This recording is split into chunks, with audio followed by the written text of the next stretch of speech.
them away some of the comments by the Attorney General, and I sat through most of the comments by my colleague, Minister of Tourism and the member for St. John's Rural North. Mr. Speaker, I wish to first announce that I align with all the sentiments expressed so far by my colleagues, because they represent the thoughts and views of a government working in sync and in the interests of all Antigua and Barbuda. I rise, Mr. Speaker, to make my own contribution to this debate emanating from the government's white paper on the proposed by the U.S. government regarding the transfer of non-nationals to other countries, including ours. There will be much mischief be made or attempted to be made by this issue, and Mr. Speaker, it must be noted, must be commended, that this government has decided to bring this matter to the people of this country via this white paper, via this motion before the august body of the Parliament. Mr. Speaker and members, every government hopes that it will never have to choose between difficult alternatives. But governing is not about dealing with easy questions only. It's about making difficult and tough decisions in the interests, I qualify, best interests of the people. And that is exactly why we're here today. This debate is not simply about immigration. Neither is it about the United States of America. It's about something fundamentally much bigger. It's about how Antigua and Barbuda, as a small independent nation, responds when a close and powerful neighbor and friend asks something that raises serious questions for our own sovereignty, our laws, our security, and our future. This is the issue before this House. Everything flows therefrom. Mr. Speaker, before I do the white paper itself, allow me to say something that I hope every member of this House will accept and agree with. And that is that this matter should never, ever have become a partisan issue. Governments come and governments go. Oppositions change, even their names from time to time. One thing is constant: Antigua and Barbuda belongs to all of us. And when questions arise that touch the sovereignty of our country, or immigration policy, international obligations, and the welfare of our people, our first duty is not to any political party, at least should not be to any political party. It must be, ought to be, should be to Antigua and Barbuda. I therefore wish to approach this debate in that spirit, not simply as minister of one political party, but as a minister responsible for foreign affairs and foreign relations of our country. It is my responsibility, he added, to explain what happened, why it happened, the choices government faced, the decisions we took, and why I believe they were the right decisions. Mr. Speaker, many people have asked a simple question: why did the government even engage the United States at all? It's a fair question and deserves a straight answer. We engage because responsible governments do, and do not make important decisions in ignorance. They do not refuse to listen before they know what is being proposed, and they do not confuse engagement with agreement. If a close friend comes to Antigua and Barbuda with a proposal, the responsible course is to hear, to listen, to hear, to study it carefully, to measure it against our Constitution, against our laws, and our national interest. Then, if necessary, say no. Or we may say, no, not in those terms. And that is exactly what we did. Mr. Speaker, I want to be equally clear about something else, that this government has never accepted that because we are small, it should think small. And we have no cards. We are a sovereign nation. I repeat, we are a sovereign nation, small in size, equal in dignity. Our flag carries exactly the same weight and legal standing in the community of nations as does the flag of any larger state. And that principle has guided our foreign policy since independence. There might have been deviations when other people run this country, but under successive party administrations, that has been an unshakable and immovable position. Mr. Speaker, that guides us today. But let's also be honest. While states are equal in law, they are not equal, or we're not equal in influence. Some countries have greater economic power, greater political weight, greater ability to affect the fortunes of others, and that is a simply reality. The responsibility of a government is not to complain about that reality. It is, however, or alternatively, to navigate it wisely. That means protecting our sovereignty without isolating ourselves, maintaining our friendships without compromising our principles, working with our partners without surrendering our judgment. That is exactly what this administration set out to do, and I report to this nation today exactly what we've done. So, Speaker, some have suggested that we have simply said no on the first day, and that might have produced attractive headlines. But are we about headlines only? The substance of government is about headlines. We would also not necessarily have protected Antigua and Barbuda's interest, because leadership, Mr. Speaker, is not measured by how loudly a government speaks. It is measured by how well it protects the interests of its people. And so we listened. We examined every proposal. We took legal advice. We consulted our officials. We assessed the implications. And when we concluded that important parts of the proposal were not in Antigua Barbuda's best interest, we simply rejected them. Not publicly, for effect. Then some who want sound bites. I heard one member of the opposition say, oh, where's the member of parliament, the foreign minister? He's quiet, he's silent. You don't negotiate with noise. The Prime Minister directed this process. Ambassador Sanders, who's domiciled in Washington, where the United States seat of power is, he carried out discussions on that territory. But we were at all times were very firm, very clear, and very resolute. Mr. Speaker, we rejected them not publicly for effect, but directly through negotiation. That is how serious governments conduct serious diplomacy. From the very beginning, the government approached this matter with 5 clear principles. 5. Those principles never changed. They guided every single discussion. They guided every draft, and they guided every decision made. Again, I repeat, the Prime Minister led this from the front. Ambassador Sanders did his work as he's appointed and assigned to do in Washington. Yours truly, as Foreign Minister, was kept abreast, and that's how you negotiate. Against to the chairman of the Wtp, who expected noise and jingle bells around. It's not Christmas yet. This is a noisy issue. This is an issue that strikes at the very heart of our democracy. And so I want this morning to report to the nation that the first principle was that Antigua and Barbuda would never agree to a standing program under which people could routinely be transferred to a country. This was never acceptable. This is still today not acceptable. And if it comes back to us tomorrow, I can say before it comes, it will not be accepted. The second was that every proposed case had to remain entirely within the sovereign discretion of Antigua and Barbuda. I go back to the conversation. We are a small but sovereign state. No country, no matter how friendly,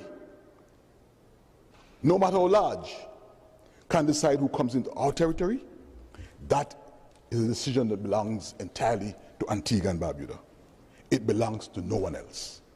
Third, we would not expose the people of Antigua and Barbuda to any unknown legal, financial, or security risks. If there were doubts, they had to be resolved first. If there were gaps, they had to be closed. If adequate protections could not be achieved, then there could simply be no agreement. Fourth, Antigua and Barbuda would not become responsible for the financial consequences of another country's immigration policy. Our taxpayers should not, I repeat, should not be asked to carry that burden. And fifth, any cooperation had to produce a fair outcome for Antigua and Barbuda. Friendship requires respect. Friendship requires respect. Respect requires reciprocity. and those 5 principles shaped every discussion that followed. Mr. Speaker, once those principles had been established, we examined the Memorandum of Understanding that was signed December 2025. There has been no misunderstanding about that document. Some have spoken as though Antigua Barbuda was signed away our sovereignty. We did not. It's an MOU. Others have suggested the government secretly agreed to receive unlimited numbers of third country nationals. Neither is that assertion true. The memorandum did not commit Antigua and Barbuda to receive a single person. It did not establish a program. It did not create a legal obligation. It was and remains a non-binding memorandum of understanding. And it expressly preserved the right of Antigua and Barbuda to decide in every individual case whether any proposal would even be considered. That distinction, Mr. Speaker, that distinction, colleagues, that distinction, fellow nationals, is a fundamental one. Agreeing to consider a proposal is not the same as agreeing to accept it. The memorandum gave the United States the right to ask. It did not give the right to accept or to expect. And it certainly did not oblige Antigua Barbuda to say yes. The Speaker, the real issues arose afterwards. The US submitted detailed operating procedures. That is when government had to decide whether the proposals met the 5 principles I just outlined. And to the nation, I stand in this parliament telling you, they did not. The answer was no. The proposals contemplated transfers not only of persons with final removal orders, but also of persons subject to expedited removal. They envisaged up to 10 persons every month. Important information was provided only where available. There was no binding commitment that every financial obligation will be kept or met, and important questions concerning legal responsibility remained unresolved. In short, the proposals ask us to assume risks that no prudent government should accept.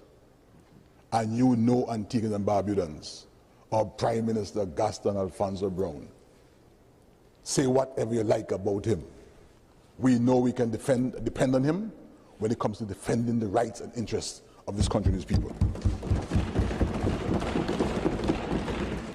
Mr. Speaker, that was the moment of decision. We could have simply walked away, or we could have accepted proposals that did not adequately protect our country. We did neither. Instead, responsibly, we negotiated. We said to the US, these terms are not good enough. They do not sufficiently protect Antigua and Barbuda. If there is to be any further discussion, the framework must change, and change it did. Once we made it clear that the original proposals were not acceptable, the government did not stop there.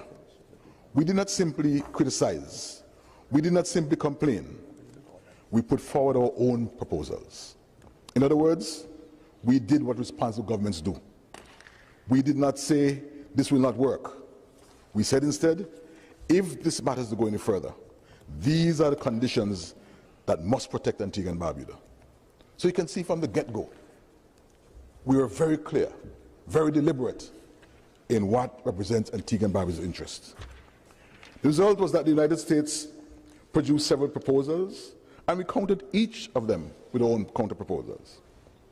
The last year's proposal on May 5th, 2026, and our last response of May 8th of this year have been distributed to members of the Honourable House.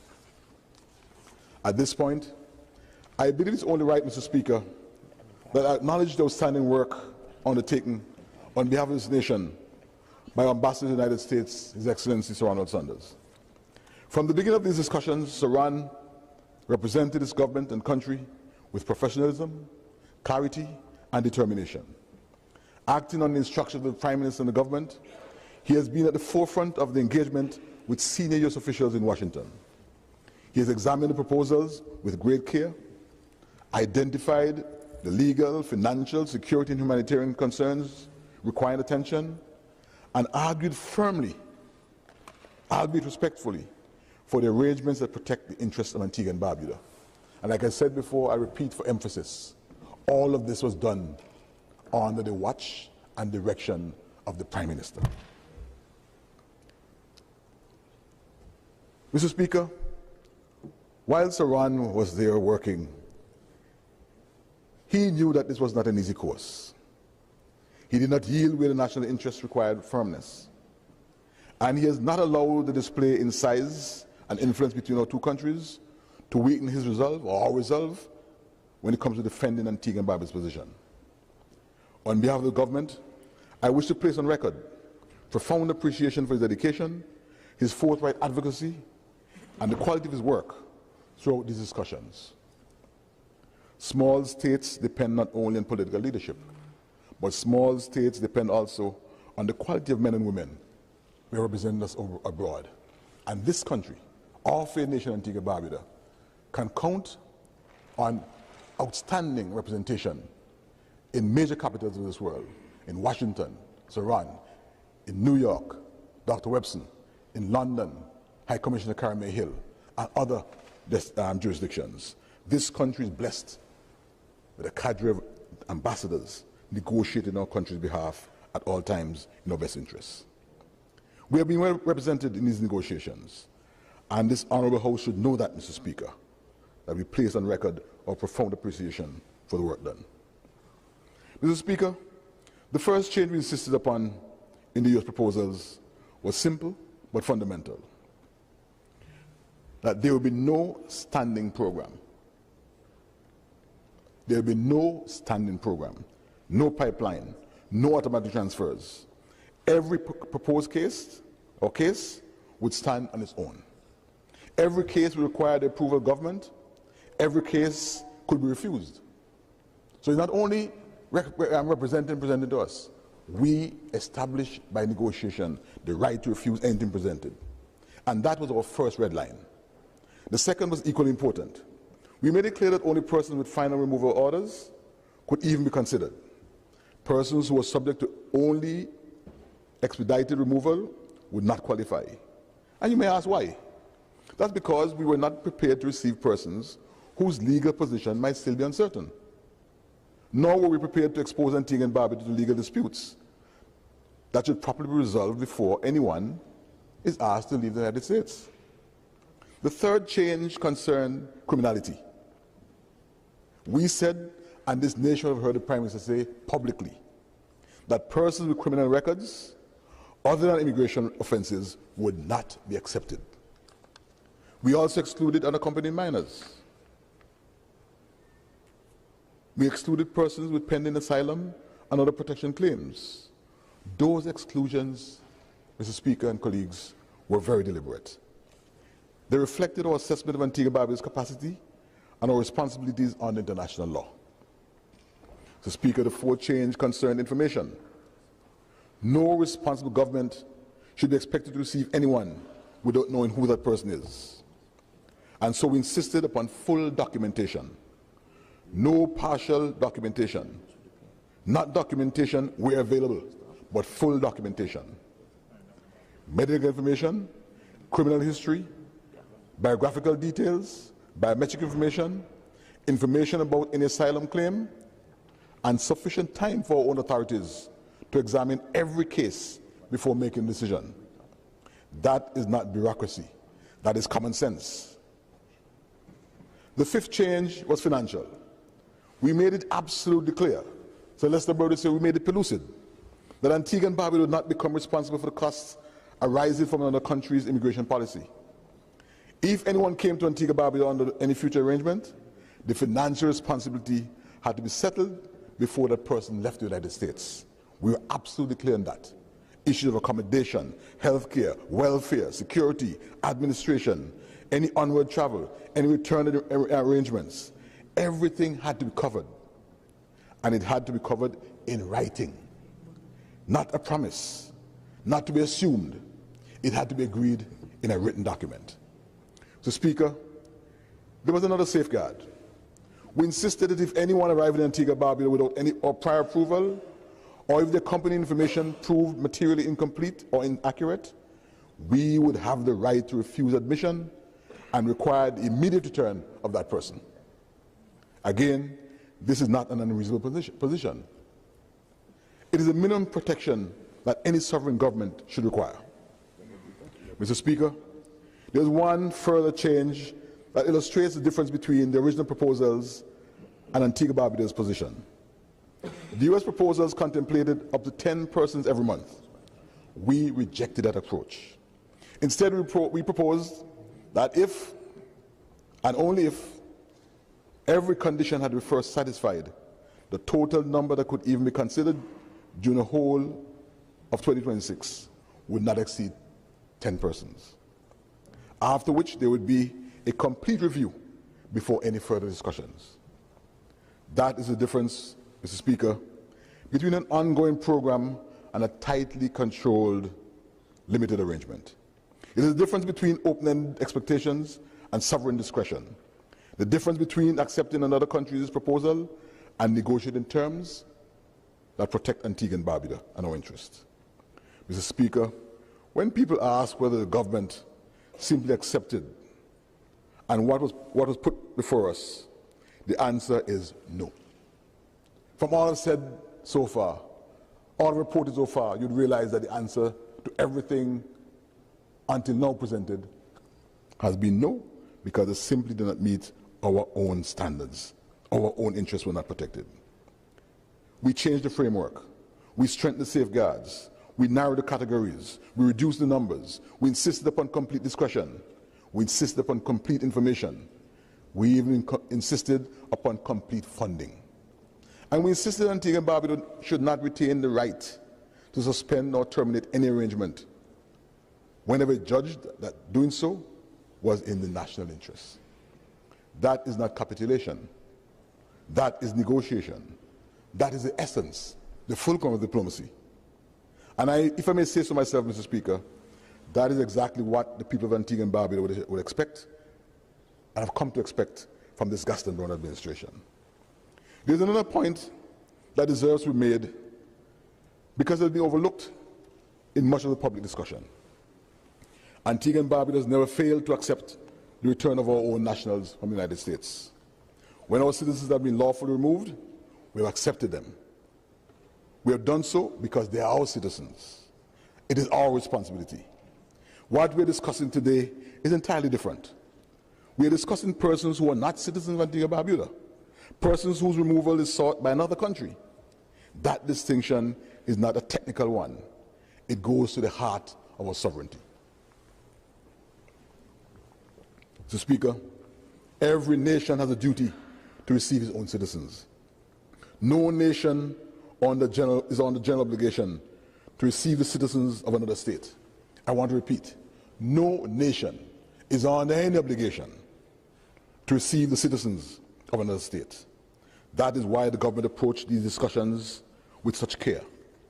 Mr. Speaker, let me now address what I believe is the heart of this debate. Some have asked whether Antigua and Barbuda should refuse or even discuss this matter. Others have asked whether we should simply have agreed. I respectfully suggest that both positions overlook the realities that every responsible government must face. Government is really about choosing between what is entirely right and what is entirely wrong. More often, it's about choosing the course that best protects the country when every available option carries a risk. That was the position in which this government found itself. Mr. Speaker, no one in this House needs to be reminded that Antigua and Barbuda is a small island state. We are proud of our independence. We are proud of our democracy. We are proud of the respect our country enjoys around the world. But we are also realistic. We understand the world in which we live. The U.S. is one of our closest friends. It is one of our largest trading partners. It's an important source of investment. It's a home to many, thousands of Antiguans and Barbudans. Thousands of our citizens travel there every year. Many have children, parents and relatives who live there. Our economies are closely connected. Our security cooperation is long-standing. Those realities cannot be ignored. Neither can they dictate our decisions. The duty of government is to balance those realities while never losing sight of one overriding responsibility. That is to protect Antigua and Barbuda. That is exactly what we sought to do. Mr. Speaker, there's another reality. Governments do not strengthen their countries by refusing dialogue, nor do we strengthen countries by accepting every proposal that is placed before us. Countries are strengthened by engaging with confidence, by negotiating firmly, by explaining clearly where the national interests begin and where they end. That has been Antigua and Barbuda's approach throughout these discussions. We have spoken honestly with the US. We have listened respectfully. We have negotiated constructively. And we have also said with equal clarity that there are limits beyond which Antigua and Barbuda will not and cannot go. That is how sovereign states conduct their affairs.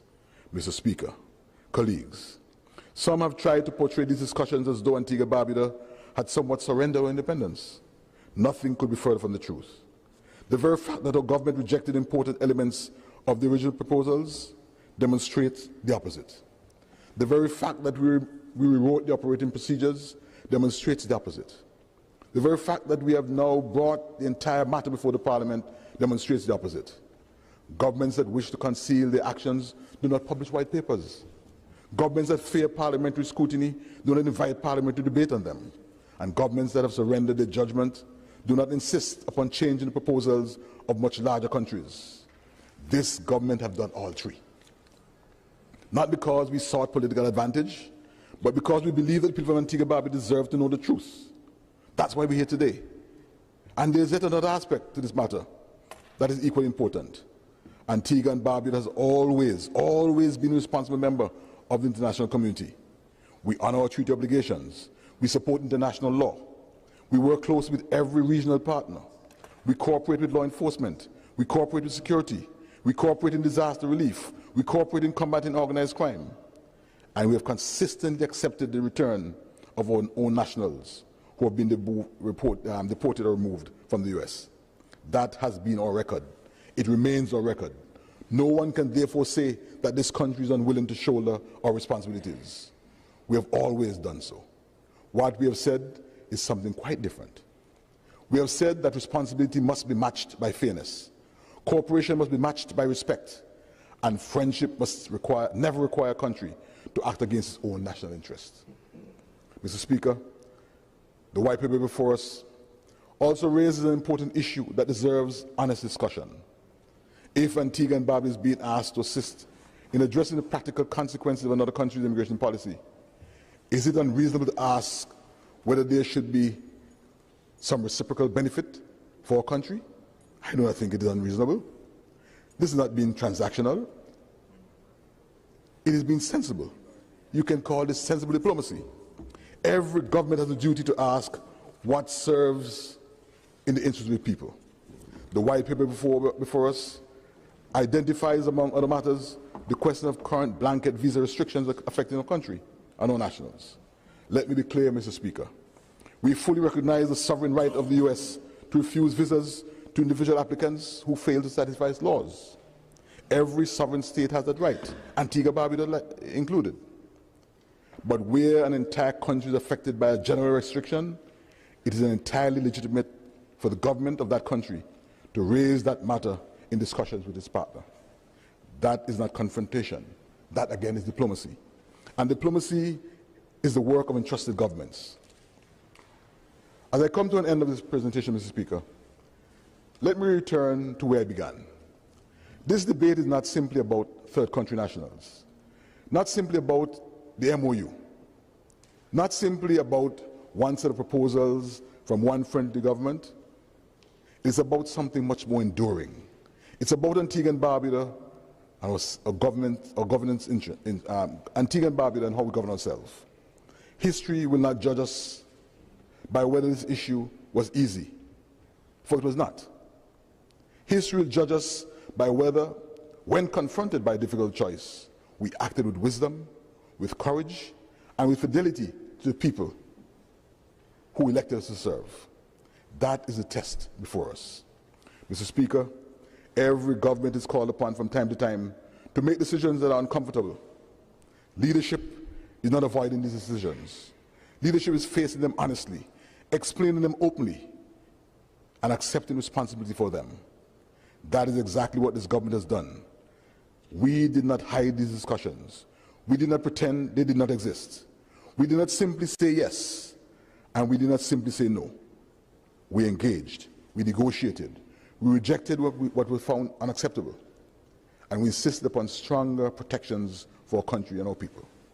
And having done so, we placed the entire matter before the Parliament and the people of this nation. That is transparency. That is accountability. That is democratic government at work. Mr. Speaker, there's one principle upon which I hope every member of this House can agree. That is that Antigua and Barbuda's sovereignty is not negotiable.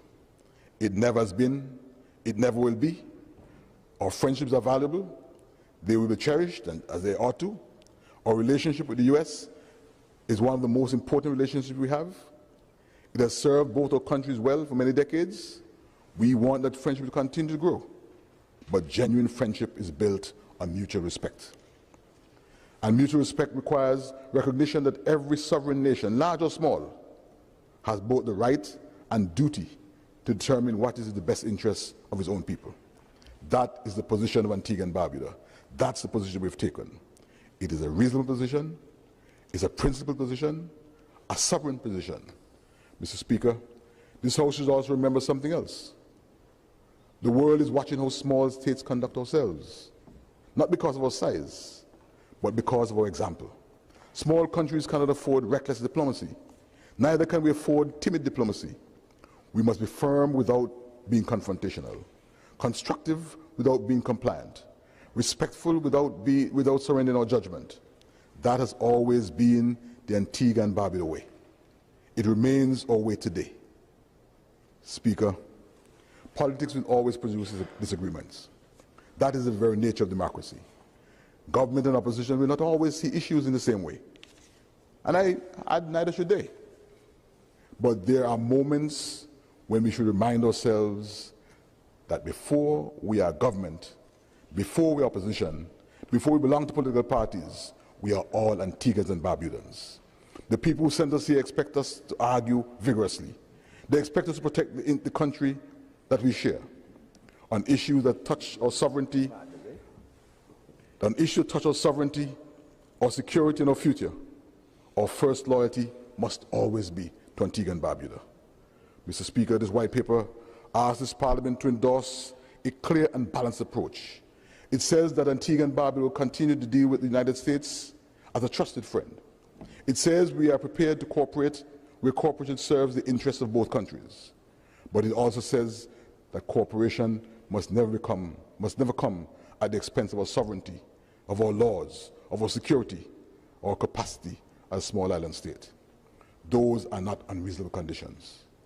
They are the minimum responsibilities of any government worthy of its confidence or the confidence of its people.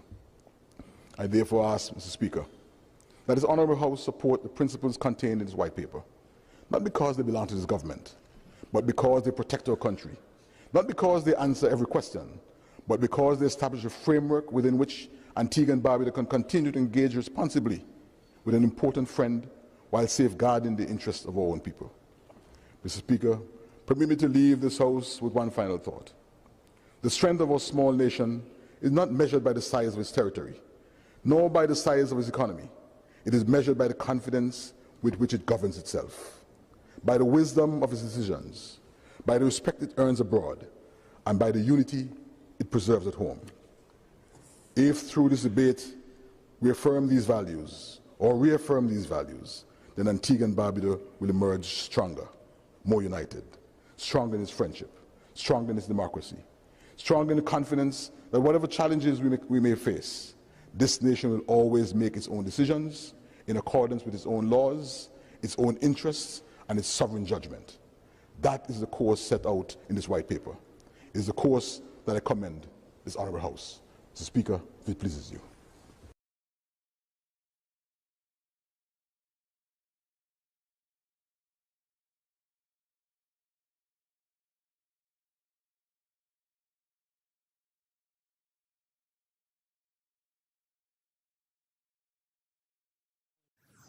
This is WTP Radio, 93.5 FM, coming to you from the biggest village in Little Antigua. Yeah, your skin looking good. What are you using? I'm getting ready to level up. The Universal Skincare Institute is opening in St. Paul, and they're teaching real skincare science. Wait, like a beauty school? Not just a beauty school. 1,000-hour program teaches ingredients, skin science, and how to build your skin career. That sounds serious. How do I sign up? Easy. Registration are open. Go to AntiguaUniversalSkincareInstitute.com. All right, Antigua, time to glow and grow. Antigua, the future of beauty education is here.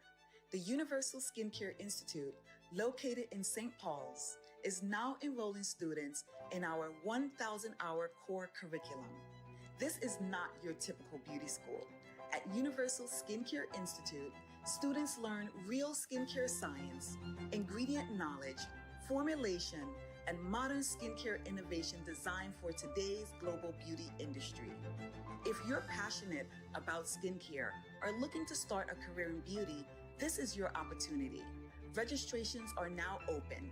Visit antigua.universalskincareinstitute.com and enroll today.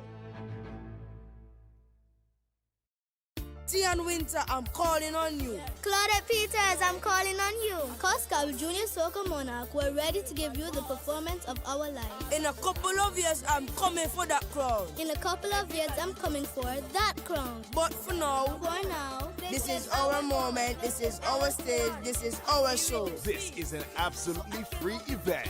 Sunday, 19th July, Carnival City, 6:30 p.m. Please come out and support our young soca stars. It's carnival time, and WTP Media Network is bringing you Feel the Rhythm live.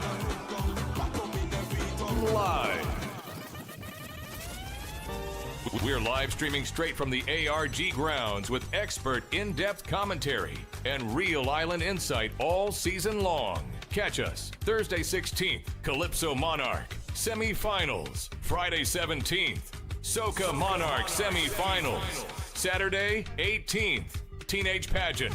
Sunday 19th, Junior Soca. Tuesday 21st, Queen of Carnival. Friday 31st, Calypso Monarch.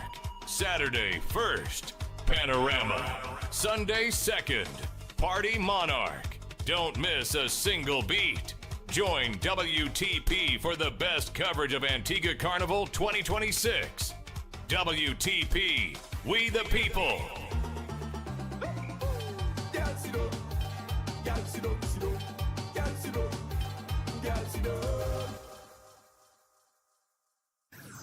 This is WTP Radio, 93.5 FM, coming to you from the biggest village in Little Antigua.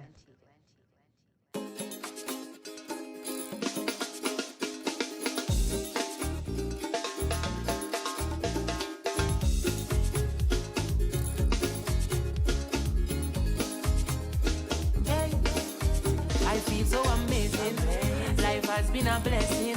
You just made my day. 'Cause we are alive. Got to make it right. Yeah. Big blood vessels pumping. On the road we jumping. Celebrating life. 'Cause we are alive. Let us all unite. And let me go, let me go, let me go, we going so. This is why we jumping up. Man and woman, we jumping up. Jumping up till morning. Till broad daylight we coming. So when you see me, just know it's my time, show time. And all the woman, them is just wine them waistline. Yes, all day we jumping up. Bring all the friends, we jumping up. Jumping up till morning. Till broad daylight we jamming. So when you see me, just know it's my time, show time. And all the woman, them is just wine them waistline. Give them a little bit of this. Give them a little bit of that. Give them that. Give them the advantage. Give them the gym body rock. And let them know why exactly we jumping. And let them know, let them know, let them know. So give them a little bit of this. Give them this. Give them a little bit of that. Give them the advantage. Give them the gym body rock. And let them know why exactly we jumping. And let me go, let me go, let me go, we going so. This is why we jumping up. Man and woman, we jumping up. Jumping up till morning. Till broad daylight we coming. So when you see me, just know it's my time, show time. And all the woman,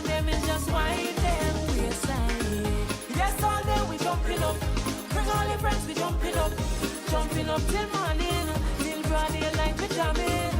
So when you see me, just know it's my time, short time. And all the woman them is just wind them waistline. This is why we jumping up. Man and woman we jumping up till morning, till broad daylight we jamming. So when you see me, just know it's my time, short time. And all the woman them is just wind them waistline. Yes, all day we jumping up. Bring all your friends, we jumping up till morning, till broad daylight we jamming. So when you see me, just know it's my time, short time. And all the woman them is just wind them waistline. Good morning, Miss Neighbor. Good morning, Alan. Nice to see you. Good to see you too. Alright. By the way, every morning I see you work in your garden. Before the sun come up, you in day. The sweetest pineapple you're planting. For you to do it alone is a shame. And it's obvious that you don't need a man, but mama, look at the size of your land. Please let me give you a hand. Let me be your favorite neighbor. We could go down to the ground. We could go down there together, just us two. I could be your favorite neighbor. We could go down, baby, go down. I will dig and plant and water all you food. As soon as you're ready for me, I come in. Want to put in my time, I come in. No place for lying in court. Every day, every night, it's you alone in the blazing heat. I come in.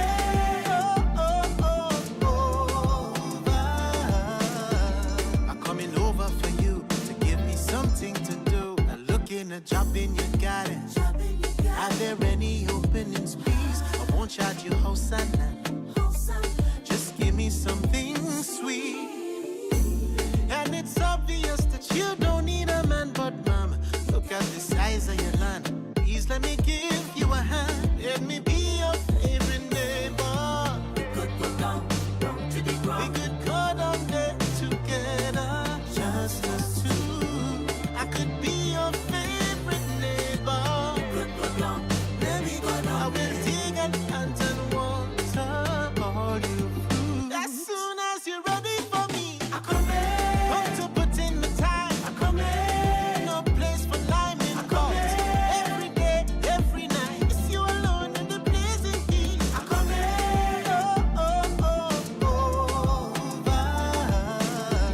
I'm coming over for you. Just give me a bite of your fruit. I come in. Don't afraid to sweat. I come in. Don't afraid to sweat. I come in. I come in. In the hurricane, in the pouring rain, every single day. I don't need a break. it's the thing that you carry into heaven. Baby, just call even if all you want is a little company. What I need us for, I'm right next to. What I neighbors for.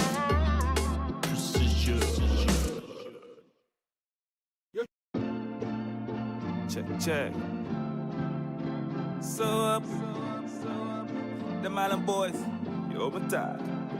I be yelling Jesus, I be yelling God, I be yelling Yeshua. Some say Allah, we just say Jehovah. Some just say Jah. Assalamu alaikum, wa alaikum salam. Give it up to God, give it up to God, give it up to God, give it up to God. Thank you for your grace, thank you for your love, thank you for your peace, thank you for your touch. I was falling down, falling on my face. Saw the devil smiling, put him in his place. Need some realignment, need it right away. Trusting on your timing, put it on my face. Yeah, I'ma put it on God. I give my stress to God. Yeah, I make a way to God. I go believe in God.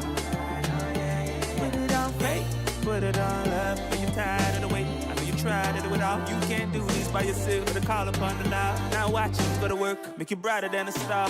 Give it up to God, give it up to God, give it up to God, give it up to God. Thank you for your grace, thank you for your love, thank you for your peace, thank you for your touch. I could call you friend, I could call you luck. You like Kobe Bryant, coming in the clutch. Worry is a crime. All I do is trust. All I do is grind. All I do is walk. I was falling down, falling on my face. Saw the devil smiling, put him in his place. Need some realignment, need it right away. Trusting on your timing, put it on my face. Yeah, I'ma put it on God.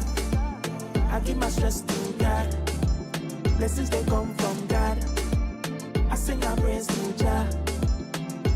Put it down, Jesus, who died for us all. Who's beaten, he was whipped, and he died upon that cross. Don't you ever forget who the one that paid the cost, who the one that gave his life, who the one that gave it all. I just wanna see my people win a little more, win some more again. Let everybody know there's voices in my head. They be talking to me though. Son, don't you be afraid. Sing about the Lord. Give it up to God.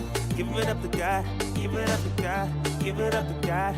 Thank you for your grace. Thank you for your love. Thank you for your peace. Thank you for your touch. I could call you friend. I could call you luck.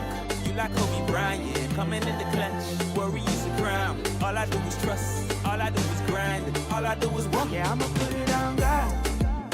I give my stress to God. Yeah, I make a way to God. I go believe in God. Put it on faith. Put it on love. Are you tired of the wait? I know you tried to do it all. You can't do this by yourself. Gotta call upon the Lord. Now watch you go to work. Make you brighter than a star. Give it up to God. Give it up to God. Give it up to God. Give it up to God. Thank you for your grace. Thank you for your love. Thank you for your peace. Thank you for your touch. Give it up to God. Give it up to God. Give it up to God. Give it up to God. Thank you for your grace. Thank you for your love. Thank you for your peace. Thank you for your touch.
And clarity.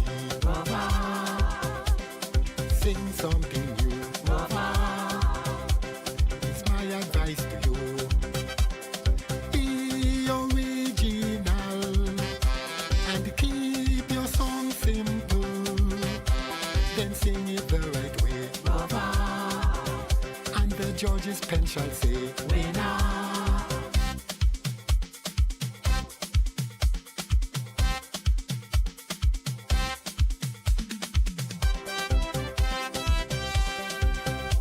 It is a splendid gesture to compete for monarchy.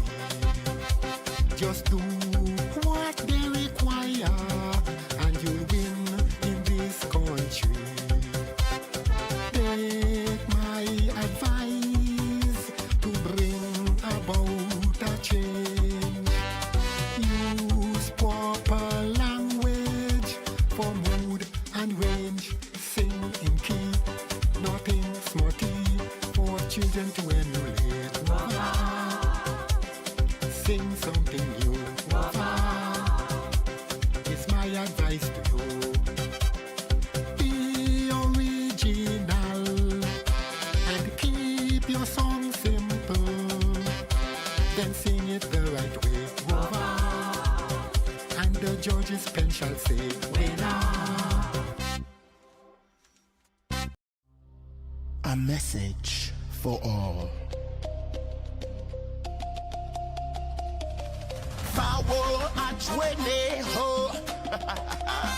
Say, power at 20 ho. Power at 20 ho. Power at 20 ho.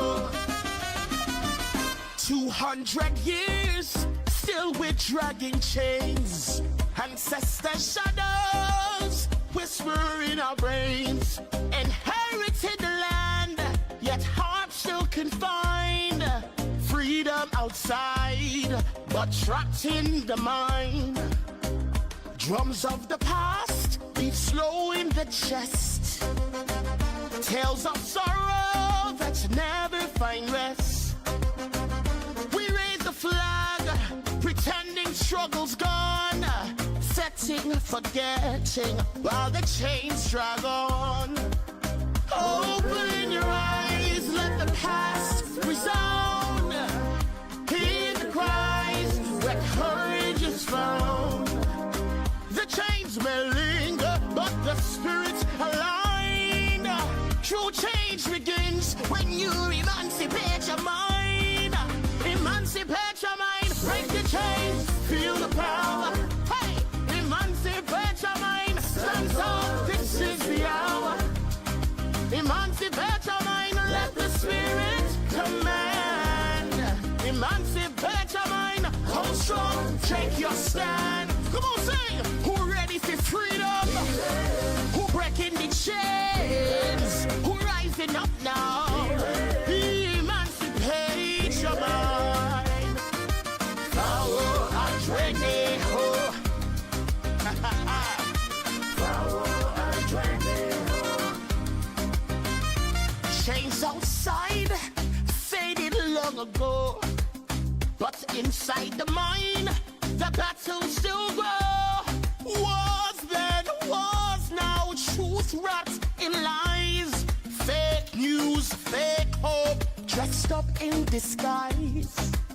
They may try to twist how the people think, but the power remains in the fingers we ink. But Molly warned of mental slavery. None but ourselves can free our minds truly.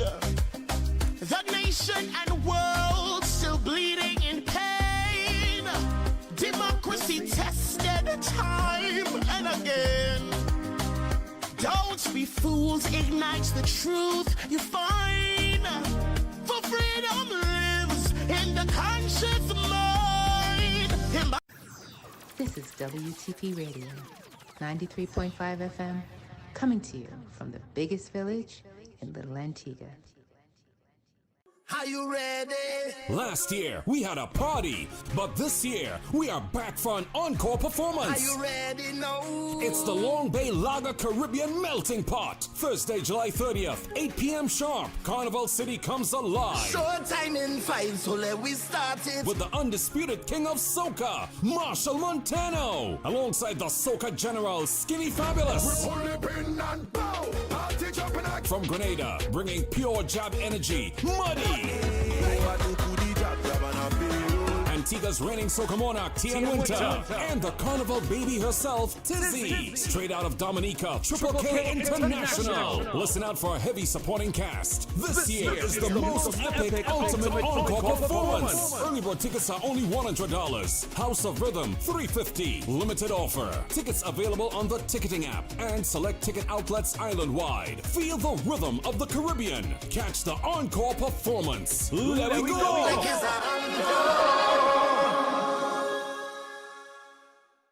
Tian Winter, I'm calling on you. Claudette Peters, I'm calling on you. Coscal Junior Soca Monarch, we're ready to give you the performance of our life. In a couple of years, I'm coming for